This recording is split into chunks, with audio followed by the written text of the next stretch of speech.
ಮುಂದಿನ ದಿನಗಳಲ್ಲಿ ಈಗ ಸಂಪೂರ್ಣ ವಿಶ್ವದ ಕಂಟ್ರೋಲು ಈ ಒಂದು ಸ್ಯಾಟಲೈಟ್ಗಳ ಮುಖಾಂತರ ನಡೀತಾ ಇರೋದ್ರಿಂದ ನಾಳೆ ಈ ಸ್ಯಾಟಲೈಟ್ಗಳು ವರ್ಕ್ ಮಾಡದೆ ಇದ್ರೆ ಇವೆಲ್ಲ ಆಗುತ್ತೆ ಅಂತ ಏನು ಹೇಳಿದ್ರು, ಅದರ ಜೊತೆಯಲ್ಲೇನೆ ವಿಶ್ವದಲ್ಲಿ ಒಂದು ದೇಶದಲ್ಲಿ 3 ವರ್ಷಕ್ಕೋ 5 ವರ್ಷಕ್ಕೋ 10 ವರ್ಷಕ್ಕೋ ಆಗುವಷ್ಟು ಆಹಾರದ ದಾಸ್ತಾನು ಇಟ್ಕೊಂಡಿದ್ರು ಕೂಡ ರಿಲೀಸ್ ಮಾಡಕ್ಕಾಗದೆ ಒದ್ದಾಡಬೇಕಾಗತ್ತೆ. ನಮಗೆ ಒರಿಜಿನಾಲಿಟಿ ಅನ್ನೋದು ಸಿಗ್ತಾ ಇಲ್ಲ. ಹಿಂದೆ ಎಪಿಸೋಡಲ್ಲಿ ನಿಮ್ಮ ಜೊತೆಯಲ್ಲಿ ಮಾತಾಡಿದ್ನೋ ಇನ್ನೊಂದು ಚಾನಲ್ ಮಾತಾಡಿದ ನೆನಪಿಲ್ಲ. ಕಲಬೆರಕೆ ಯುಗದಲ್ಲಿ ನಾವು ಬದುಕ್ತಾ ಇದ್ದೀವಿ. ಕಲಬೆರಕೆ ಪದಾರ್ಥಗಳು ತಿಂದು ರೋಸಿ ಹೋದಂತ ಮನುಷ್ಯ ಯಾಕನ್ನ ಬದುಕಿರ್ಬೇಕು ಈ ಪ್ರಪಂಚದಲ್ಲಿ ಅಂತ ಹೇಳ್ಬಿಟ್ಟು ಹೆಂಡತಿಗೂ ಹೇಳ್ದೆ, ಸೀದಾ ಪೇಟೆಗೆ ಹೋಗ್ಬಿಟ್ಟು ಒಂದು ಪೆಸ್ಟಿಸೈಡ್ಸ್ ಅಂಗಡಿಯಲ್ಲಿ ಪಾಲಿಡಾಲ್ ಬಾಟಲ್ ಅನ್ನ ಖರೀದಿ ಮಾಡ್ದ. ಪಾಲಿಡಾಲ್ ಬಾಟಲ್ ಖರೀದಿ ಮಾಡಿ ಅಂದಿವೆ ಬರ್ತಾ ಬಾಟ್ಲೆ ಎತ್ಬಿಟ್ಟ.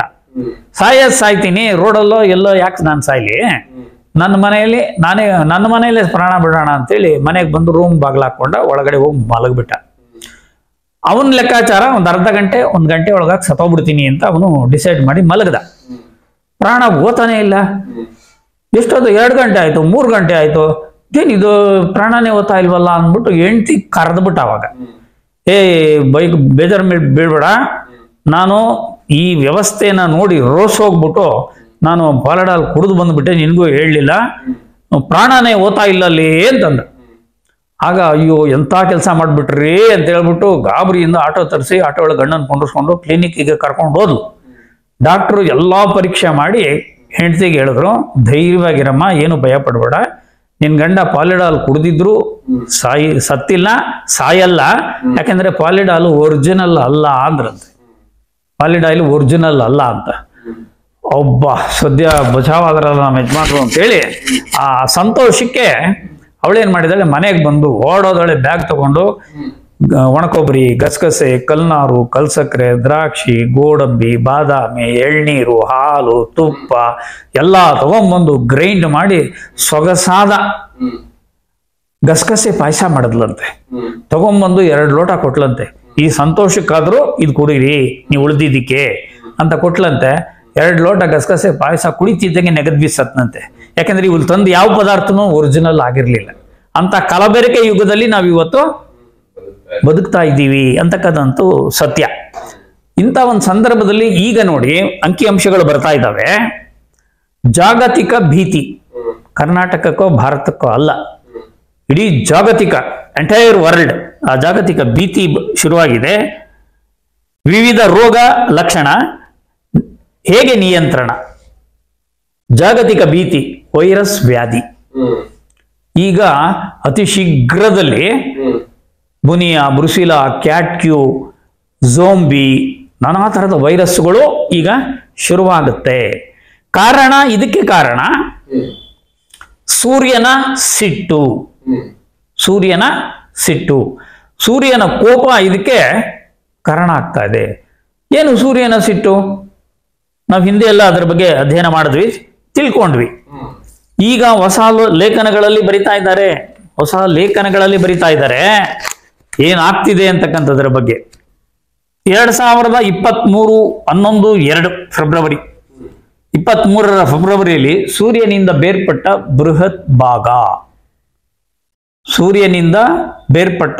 ಬೃಹತ್ ಭಾಗ ಒಂದು ಭಾಗವೇ ಕಳಿಸ್ಕೊಂಡು ಬಂದ್ಬಿಟ್ಟಿದೆ ಸೂರ್ಯ ಅಂತಕ್ಕಂಥ ನಕ್ಷತ್ರದಿಂದ.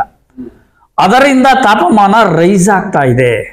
2011-12 ಭೂಮಿಯ ಮೇಲೆ ಕಾಣಿಸಿಕೊಂಡಿದ್ದಂತಹ ಸೌರ ಸುನಾಮಿ ಈಗ ರಿಪೀಟ್ ಆಗುತ್ತೆ. ಪ್ರತಿ 11 ವರ್ಷಗಳಿಗೆ ಒಂದ್ಸರಿ.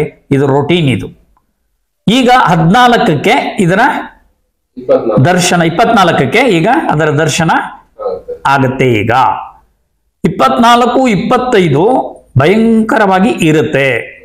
ಅದಕ್ಕಾಗಿ ಜನತೆ ತಗೊಳ್ಬೇಕಾದಂತಹ ಜಾಗೃತ ಕಾರ್ಯಕ್ರಮಗಳು ಏನು, ಟಿಪ್ಸ್ ಏನು ಅಂತಕ್ಕಂಥದ್ರ ಬಗ್ಗೆ ಕೂಡ ಈಗ ನಾನು ವೀಕ್ಷಕರಿಗೆ ಅದರ ಪರಿಚಯವನ್ನ ಖಂಡಿತ ಮಾಡ್ಕೊಡ್ತೀನಿ. ಅದನ್ನ ಫಾಲೋ ಮಾಡ್ತಕ್ಕಂಥದ್ದು ತುಂಬಾ ಒಳ್ಳೆಯದು. ಸುನಾಮಿ ಅಂತ ಹೇಳೋದಲ್ಲ, ಅದ್ರದ್ದು ಮೊನ್ನೆ ಒಂದು ಇಂಪ್ಯಾಕ್ಟ್ ಯಾರೋ ಕಳಿಸಿದ್ರು. ಹೀಗೆ ಅಮೆರಿಕಾದಲ್ಲಿ ಸೂರ್ಯ ಸುನಾಮಿ ರಿಲೀಸ್ ಆಗಿರೋದ್ರಿಂದ ಆಗಿದೆಯೋ ಇಲ್ಲ ಬೇರೆದ್ರಿಂದ ಆಗಿದೆಯೋ ಗೊತ್ತಿಲ್ಲ, 12 ಅವರ್ ಟೋಟಲಿ ನೆಟ್ವರ್ಕ್ ಇಲ್ಲ, ಇಂಟರ್ನೆಟ್ ಇಲ್ಲ. ಎಷ್ಟೋ ಜನ ಸಾಯೋ ಲೆವೆಲ್ ಹೋಗಿದ್ದಾರೆ. ಕಾರಣ ಏನು ಅಂದ್ರೆ ಮೊಬೈಲ್ ಬಳಸೋದಕ್ಕೆ ಆಗ್ತಾ ಇಲ್ಲ. ಪೆಟ್ರೋಲ್ ಹಾಕ್ಸೋಣ ಅಂದ್ರೆ ಪೆಟ್ರೋಲ್ ಹಾಕ್ಸೋದಕ್ಕೆ ಎಲ್ಲ ಫೋನ್ ಪೇ, ಡಿಜಿಟಲ್ ಏನು ವರ್ಕ್ ಆಗಲ್ಲ. ಅಂಗಡಿಗೆ ಹೋಗಿ ಸಾಮಾನ್ ತರೋಣ ಅಂದ್ರೆ ಡಿಜಿಟಲ್, ಅಂಗಡಿ ಕ್ಲೋಸ್ ಮಾಡಿದ್ದಾರೆ. ಯಾಕೆ ಅಂದ್ರೆ ನನ್ನ ಹತ್ರ ವರ್ಕ್ ಆಗ್ತಾ ಇಲ್ಲ, ಕೊಡಲ್ಲ, ಅವ್ನು ಕ್ಲೋಸ್ ಮಾಡ್ದ. ಕುಡಿಯೋ ನೀರ್ ತಗೋಬೇಕು ಅಂದ್ರೆ ಸಿಗ್ತಾ ಇಲ್ಲ ಅಂಗಡಿಗಳಲ್ಲಿ, ಒಡೆದಾಡ್ಬಿಟ್ಟಿದ್ದಾರೆ ಅಂಗಡಿಗಳಿಗೆ ಹೋಗಿ ಜನ. ಕುಡಿಯೋ ನೀರ್ ಬೇಕು, ನೀರಿಲ್ಲ, ಪೇ ಮಾಡಕ್ ದುಡ್ಡಿಲ್ಲ. ಡಿಜಿಟಲೈಸೇಷನ್ ಇದರಿಂದ ಇವನ್ ಜನ ಯಾವ ತರ ಎಚ್ಚೆತ್ಕೊಳ್ತಿದ್ದಾರೆ, ಮತ್ತೆ ಕ್ಯಾಶ್ ಹೋಗೋಣ ಡಿಸೈಡ್ ಮಾಡ್ಕೊಂಡ್ರು. ಯಾಕೆಂದ್ರೆ ಆಪ್ಷನ್ ಇಲ್ಲ. ಡಿಜಿಟಲ್ ನಾನು ಎಲ್ಲೋ ಹೋಗ್ತಾ ಇರ್ತೀನಿ, ದುಡ್ಡು ಪೇ ಮಾಡ್ಬೇಕು, ವರ್ಕ್ ಆಗಲ್ಲ. ಆ ಸೂರ್ಯನಿಂದ ರಿಲೀಸ್ ಆಗಿ 4 ಅವರ್ ಆದ ಮೇಲೆ ಅಮೆರಿಕದ ಎಷ್ಟೋ ಜಾಗದಲ್ಲಿ ಒಂದು ನೆಟ್ವರ್ಕ್ ವರ್ಕ್ ಆಗಿಲ್ಲ. AT&T ಅನ್ನೋ ಕಂಪನಿ ಇದು. ಇಲ್ಲ ಅದರಿಂದ ಆಗಿಲ್ವೋ ಇಲ್ಲ ಬೇರೆ ಏನಾದ್ರು ಆಗಿದೆಯಾ ಅಂತ ಎನ್ಕ್ವೈರಿ ನಡೀತಾ ಇದೆ. ಬಟ್ ಇನ್ನ ರಿಸಲ್ಟ್ ಸಿಕ್ಕಿಲ್ಲ. ಇನ್ನೊಂದು ಅವ್ರು ಹೇಳಿರೋದೇನು ಅಂದ್ರೆ ಚೈನಾ ರಷ್ಯಾದವರು ಒಂದು ಪವರ್ ಗ್ರಿಡ್ ಮಾಡಿದ್ದಾರೆ. ಪವರ್ ಗ್ರಿಡ್ ಇಂದ ಏನಾದ್ರು ಈ ತರ ಇಂಪ್ಯಾಕ್ಟ್ ಮಾಡ್ತಾ ಇದಾರೆ. ಯಾಕೆಂದ್ರೆ ಅಮೆರಿಕಾನ ತುಳಿಬೇಕು ಅಂದ್ರೆ ಫ್ಯೂಚರ್ ಇರೋದು ಅಮೆರಿಕ ಬರೀ ಟೋಟಲಿ ಬಂದು ನೆಟ್ವರ್ಕ್ ಸಿಗ್ನಲ್, ಅದನ್ನೇ ನಿಲ್ಸ್ಬಿಟ್ರೆ ಅಮೆರಿಕ ಟೋಟಲ್ ಆಗಿ ನಿಂತು ಅಂತ ಕೇಳ್ಬಿಡುತ್ತೆ. ಅದಕ್ಕೋಸ್ಕರ ಒಂದು ಪವರ್ ಗ್ರಿಡ್ ಇಂದ ಆತರ ಕರೆಂಟ್ ಮ್ಯಾಗ್ನೆಟಿಕ್ ಫೀಲ್ಡ್ ಜನರೇಟ್ ಮಾಡಿ ಬ್ಲಾಕೇಜ್ ಮಾಡ್ತಾ ಇದಾರೆ. ಅದರಿಂದ ಏನೇನಾಗುತ್ತೆ ಅನ್ನೋದಕ್ಕೆ ಯಾರೋ ಒಂದು ಆರ್ಟಿಕಲ್ ಕಳಿಸಿದ್ರು. ಅಪ್ಪಿತಪ್ಪಿ ಆತರ ಏನಾದ್ರು ಆದ್ರೆ, ನೆಟ್ವರ್ಕ್ ಇಲ್ಲ ಅಂದ್ರೆ ಏನೇನಾಗುತ್ತೆ ಪರಿಸ್ಥಿತಿಗಳು. ಈಗೆಲ್ಲ ನಾವು ಯೂಸ್ ಮಾಡ್ತಾ ಇರೋ ನೆಟ್ವರ್ಕ್ ಇದೆಲ್ಲ ನಿಂತ್ಕೊಳ್ಳುತ್ತೆ. ಸೂರ್ಯನಿಂದ ಬರ್ತಾ ಇದೆಯಲ್ಲ, ಅದು ಬಂದಿದ್ರು ಇದೇ ಇಂಪ್ಯಾಕ್ಟ್ ಆಗುತ್ತೆ. ಅದ್ರ ಜೊತೆ ಕರೆಂಟ್ ಇಲ್ಲದೆ ಇದ್ದಾಗ ಆಗುತ್ತೆ. ಕರೆಂಟ್ ಇಲ್ಲದೆ ಅಂದ್ರೆ ಏನಾಗುತ್ತೆ ಅನ್ನೋದನ್ನು ತಿಳಿಸಿದ್ದಾರೆ. ನೀರಿರಲ್ಲ, ಬೋರಿಂದ ನೀರ್ ತೆಗಿತಾ ಇದೀವಿ, ನೀರಿರಲ್ಲ. ಇನ್ನ ಪೆಟ್ರೋಲ್ ಬಂಕ್ ಪೆಟ್ರೋಲ್ ಹಾಕು ಅಂದ್ರೆ ಅವ್ನು ಕರೆಂಟ್ ಬೇಕು, ಇಲ್ಲ. ಟ್ರಾನ್ಸ್ಪೋರ್ಟೇಶನ್ ಇರಲ್ಲ. ಫುಡ್ ರೈತರಿಗೆ ಬೆಳೆ ಬೆಳೆದಿದ್ದು ನೀರಿರಲ್ಲ. ಓವರ್ ಆಲ್ ಆಗಿ ನೀರಿಲ್ದೇನೆ ಅರ್ಧ ಜನ ಭೂಮಿ ಮೇಲೆ ಸತ್ತೋಗ್ತಾರೆ. ಆಹಾರ ಇಲ್ಲದೆ ಇನ್ನು 1/4 ಭಾಗ ಜನ ಸಾಯ್ತಾರೆ. ಎಲ್ಲೋ ಒಂದ್ ಕಡೆ ಹಳ್ಳಿ ಕಡೆ ಎಲ್ಲೋ ಒಂದ್ ಕಡೆ ಬದುಕ್ತಾ ಇರ್ತಾರಲ್ಲ, ಗಡ್ಡೆ ಗೆಣಸು ತಿನ್ಕೊಂಡು ಏನು ಡಿಪೆಂಡ್ ಆಗದೆ ಬದುಕ್ತಾ ಇರ್ತಾರಲ್ಲ, ಅಂತವ್ರು ಮಾತ್ರ ಉಳ್ಕೋತಾರೆ. ನಿಜ ನಿಜ.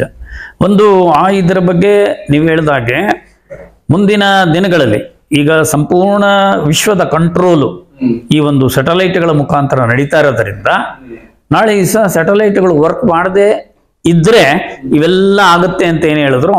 ಅದರ ಜೊತೆಯಲ್ಲೇನೆ ವಿಶ್ವದಲ್ಲಿ ಒಂದು ದೇಶದಲ್ಲಿ 3 ವರ್ಷಕ್ಕೋ 5 ವರ್ಷಕ್ಕೋ 10 ವರ್ಷಕ್ಕೋ ಆಗುವಷ್ಟು ಆಹಾರದ ದಾಸ್ತಾನು ಇಟ್ಕೊಂಡಿದ್ರು ಕೂಡ ರಿಲೀಸ್ ಮಾಡಕ್ಕಾಗದೆ ಒದ್ದಾಡಬೇಕಾಗತ್ತೆ. ಆ ಒಂದು ಇದರಿಂದ ಗ್ರಿಡ್ಸ್ ಫೇಲ್ಯೂರ್ ಆದ್ರೆ, ಸ್ಯಾಟಲೈಟ್ಗಳ ಕಾರಣದಿಂದಾಗಿ ಗ್ರಿಡ್ಸ್ ಫೇಲ್ಯೂರ್ ಆದ್ರೆ ವಿದ್ಯುತ್ ಇರಲ್ಲ. ಅಮೆರಿಕಾದಲ್ಲಿ ಒಂದ್ಸಾರಿ ಗ್ರಿಡ್ಸ್ ಫೇಲ್ಯೂರ್ ಆಗಿ 24 ಗಂಟೆ ಕರೆಂಟ್ ಇಲ್ಲದೆ ಅಮೆರಿಕ ಜನ ನಡೆಸಿದ ಜೀವನ ವಿಧಾನ ಅಲ್ಲೋಲ ಕಲ್ಲೋಲವನ್ನ ಸೃಷ್ಟಿ ಮಾಡಿತ್ತು. ಅಂತ ಸಿರಿವಂತ ದೇಶದಲ್ಲಿ ದರೋಡೆಗಳು ನಡೀತು, ಅತ್ಯಾಚಾರಗಳು ನಡೆದೋಯ್ತು. ಬನೀನುಗಳನ್ನ ಬಿಚ್ಚಾಕಿ ಟೈಲ್ಸ್ಗಳ ಮೇಲೆ, ಯಾವುದೋ ಹಾಲ್ಗಳ ಮೈನು ಟೌನ್ ಹಾಲು ಮತ್ತೊಂದು ಮಗದೊಂಥರ ದೊಡ್ಡ ದೊಡ್ಡ ಬಿಲ್ಡಿಂಗ್ಗಳ ಪಡಸಾಲೆಗಳಲ್ಲಿ ಸೆಕೆ ತಡೀಲಾರದೆ ಮಲಗಿದ್ರು.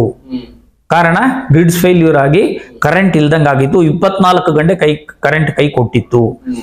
ಇದು ಇತ್ತೀಚಿನ 10 ವರ್ಷಗಳ ಹಿಂದೆ ಅಮೆರಿಕಾದಲ್ಲಿ ಕಂಡಂತ ದೃಶ್ಯ. ಇದು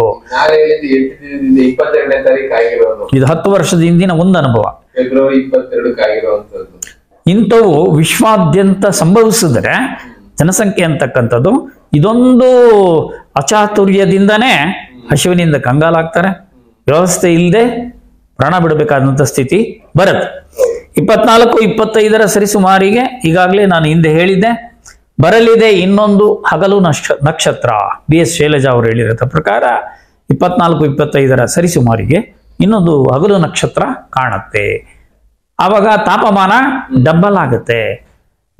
ಒಂದು ಸೂರ್ಯನ ತಾಪಮಾನಕ್ಕೆ ನಾವು ಈಗಾಗಲೇ ತಡ್ಕೊಳಕ್ ಆಗ್ತಿಲ್ಲ. ಇನ್ನೂ ಚಳಿಗಾಲ ಇದು ಬೇಸಿಗೆ ಕಾಲ ಹುಟ್ಟಿಲ್ಲ, ಚಳಿಗಾಲದ ಇನ್ನೂ ಅಂತ್ಯದಲ್ಲಿ ಇದ್ದೀವಿ. ಶಿವರಾತ್ರಿಗೆ ಚಳಿ ಶಿವ ಅಂತ ಬಿಟ್ಟೋಗುತ್ತೆ ಅಂತ ಹಿರಿಯರು ಹೇಳ್ತಾ ಇದ್ರು. ಫೆಬ್ರವರಿಗೇನೆ ಬಿಸಿಲು ಹರಹರ ನಂಗೆ ಬಿಸಿಲು ಸ್ಟಾರ್ಟ್ ಆಗೋಗ್ಬಿಟ್ಟಿದೆ. ಮಾರ್ಚ್, ಏಪ್ರಿಲ್, ಮೇ, ಜೂನ್ ಜೂನಿನ 2ನೇ ವಾರದವರೆಗೂ, ಸೆಕೆಂಡ್ ವೀಕ್ವರೆಗೂ ಹೇಗೆ ನಿಭಾಯಿಸೋದು ಅಂತಕ್ಕಂಥದ್ದು ಗಂಭೀರ ಪ್ರಶ್ನೆ. ಆ ಸಮಯದಲ್ಲೇನೆ 2ನೇ ಸೂರ್ಯ ಏನಾದರೂ ಕಾಣಿಸ್ಕೊಂಡು ಬಿಟ್ರೆ 24-25 ಸರಿಸುಮಾರಿಗೆ ಇದು ಸಾಧ್ಯತೆಗಳಿದೆ ಅಂತಕ್ಕಂಥದ್ದನ್ನು ವೈಜ್ಞಾನಿಕವಾಗಿ ಹೇಳಿದ್ದಾರೆ. ಅದೇನಾದರೂ ಈ ಸಮಯದಲ್ಲೇ ಸಂಭವಿಸ್ಬಿಟ್ರೆ ಭಾರಿ ದುರಂತಗಳನ್ನ ಎದುರಿಸ್ಬೇಕಾಗತ್ತೆ.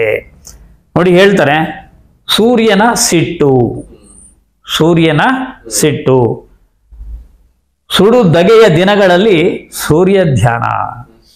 ಒಳಗಡೆ ಆರ್ಟಿಕಲ್ಸ್ ಓದಬೇಕು, ಅತ್ಯಂತ ಗಂಭೀರವಾಗಿದೆ. ಮತ್ತೊಂದು ದುರಂತ, ನಾನು ಮುಂದೆ ಈ ಕಾಡ್ಗಿಚ್ಚಿನ ಬಗ್ಗೆ ಆಗ್ಲೇ ಹೇಳ್ತಾ ಇದ್ದೆ. ಆಸ್ಟ್ರೇಲಿಯಾದ ಕಾಡಿಗೆ ಬೆಂಕಿ ಬಿದ್ದ ಪರಿಣಾಮ ಭಾರತ ದೇಶದ 140 ಕೋಟಿಯಷ್ಟು ಜನಸಂಖ್ಯೆ ಏನಿದೆಯೋ, 140 ಕೋಟಿಯಷ್ಟು ಜನಸಂಖ್ಯೆಯ ಭಾರತ ದೇಶದ ಜನಸಂಖ್ಯೆಯನ್ನ ಕಳ್ಕೊಂಡಷ್ಟು ಪ್ರಾಣಿಗಳನ್ನ ಆಸ್ಟ್ರೇಲಿಯಾ ಕಳ್ಕೋತು. ಆ ಸತ್ತಂತಹ ಪ್ರಾಣಿಗಳು ಪೂರ್ಣ ಪ್ರಮಾಣದಲ್ಲಿ ಸುಟ್ಟು ಕರಕಲಾದ್ವಾ? ಇಲ್ಲ. ಅರ್ಧಂಬರ್ಧ ಸುಟ್ಟು ಬೆಂದು ಹೆಣ ಊದಿ ಕೊಳತು ನಾರಿ ಸತ್ತಂತ ಚಿತ್ರಣವನ್ನ ನಾವು ಕಾಣಬಹುದು. ಚಿತ್ರಗಳಲ್ಲಿ ತೋರಿಸ್ತಾ ಇದ್ರು ಪ್ರಾಣಿಗಳು ಹೇಗೆ ಸತ್ತಿದ್ವು ಅಂತ. ಅರ್ಧಂಬರ್ಧ ಸುಟ್ಟು ಪ್ರಾಣ ತ್ಯಜಿಸಿದಂತಹ ಪ್ರಾಣಿಗಳ ದೇಹ ಊದಿಕೊಂಡು ಬ್ಲಾಸ್ಟ್ ಆಗಿ ಆ ದೇಹದಿಂದ, ಆ ಸುಟ್ಟು ಕೊಳತಿರತಕ್ಕಂಥ ದೇಹದಿಂದ ಬರ್ತಕ್ಕಂಥ ಬ್ಯಾಕ್ಟೀರಿಯಾಗಳು ವಿಶ್ವವನ್ನ ಹರಡಿದ್ದೇ ಆದರೆ ಹೊಸ ಹೊಸ ಹೊಸ ಹೊಸ ವೈರಸ್ಗಳ ಹಾವಳಿ ಇಂತಹ ಒಂದು ಘಟನೆಗಳಿಂದ ಖಂಡಿತ ಆಗತ್ತೆ. ಅದಕ್ಕೆ ಕಾಡಿಗೆ ಬೀಳುವ ಬೆಂಕಿಯಲ್ಲಿ ನಮ್ಮ ನಿಮ್ಮ ಪಾಲಿಸ್ಟು ಅನ್ನೋದನ್ನ ಇಲ್ಲಿ ಹೇಳ್ತಾರೆ. ಅರಣ್ಯ ರೋಧನ. ಆ ಬೆಂಕಿ ಬೀಳುವಲ್ಲಿ ನಮ್ಮ ನಿಮ್ಮ ಪಾತ್ರ ಎಷ್ಟು ಅಂತಕ್ಕಂಥದ್ದು ಹೇಳ್ತಾರೆ. ಇದು ಕಾಡ್ಗಿಚ್ಚಲ್ಲ, ಕಿಡಿಗೇಡಿಗಳ ಕಾಡ್ಗಿಚ್ಚು. ಇದಕ್ಕೆ ಕಡಿವಾಣ ಬೀಳದೆ ಹೋದರೆ ಕೆಟ್ಟವನು ಹೋತಾನೆ, ಒಳ್ಳೆಯವನು ಹೋತಾನೆ. ಇಂಥ ವಿಕೃತ ಮನಸ್ಸಿರ್ತಕ್ಕಂಥವರನ್ನ ಪರಿವರ್ತನೆಗೆ ತರತಕ್ಕಂಥ ಕೆಲಸ ಆಗಬೇಕು. ನಾನು ಆಗ್ಲೇ ಹೇಳಿದೆ, ಲಬ್ ಡಬ್ ಹೃದಯದಲ್ಲಿ ಹೊಸ ಕಂಪನ. ನಾನು ಹೇಳಿದ ಹುಡುಗ, ಸುಂಕದ ಕಟ್ಟೆಯ ಆ 27 ವರ್ಷದ ಹುಡುಗ ಏನ್ ತೀರ್ಕೊಂಡ, ಆ ತೀರ್ಕೊಂಡದ್ದಕ್ಕೆ ಕಾರಣ ಈ ಒಂದು ಸೆಪ್ಟೆಂಬರ್ 29ನೇ ತಾರೀಕನ್ನ ವಿಶ್ವ ಹೃದಯ ದಿನ ಅಂತ ನಾವು ಇವತ್ತು ಆಚರಿಸೋದಕ್ಕೆ ವಿಶ್ವಸಂಸ್ಥೆ ಏನ್ ಕರೆ ಕೊಟ್ಟಿದೆ, ಅವ್ರ ಬಗ್ಗೆ ಇದು ಹೇಳ್ತಾರೆ. ಇವೆಲ್ಲ ಲಕ್ಷಣಗಳನ್ನ ನೋಡಿದಾಗ ಯಾವ ಡಾಕ್ಟರ್ಗೂ ಅವನ ಮೇಲೆ ಏನು ಶತ್ರುತ್ವ ಏನಿರಲಿಲ್ಲ. ಉಳಿಸುವ ಪ್ರಯತ್ನ ಮಾಡಿದ್ರೂ ಇವತ್ತಿನ ಆಹಾರದ ಕ್ರಮ, ರಾಸಾಯನಿಕಗಳ ಪ್ರಭಾವ ಅವನ್ನ ಬಲಿ ತಗೊಂಡಿದೆ ಅಂತ 100ಕ್ಕೆ 100 ಸತ್ಯ ಅಂತ ಹೇಳ್ಬೋದು. ಅದಕ್ಕೆ ಮುಂಜಾನೆಯೇ ಎದೆ ನಾವು ನಿರ್ಲಕ್ಷ್ಯ ಮಾಡಬೇಡಿ ಅಂತೇಳಿ ವಿವೇಕ್ ಜವಳಿ ಅಂತ, ನಮ್ಮ ದೊಡ್ಡಬಳ್ಳಾಪುರದವರ ರಿಲೇಷನ್ ವಿವೇಕ್ ಜವಳಿ ಅಂತಕ್ಕಂಥವ್ರು ಅದ್ರ ಬಗ್ಗೆ ಒಂದು ಲೇಖನ ಕೊಟ್ಟಿದ್ದಾರೆ. ಜೊತೆ ಒಳಗಡೆ ಡಾಕ್ಟರ್ ಹೃದಯ ತಜ್ಞ ಡಾಕ್ಟರ್ ಮಂಜುನಾಥ್ ಅವ್ರದ್ದು ಲೇಖನ ಇದೆ, ಹೇಗೆಲ್ಲ ನಾವು ಇದು ಮಾಡ್ಕೊಳ್ಬೇಕು ಅಂತ.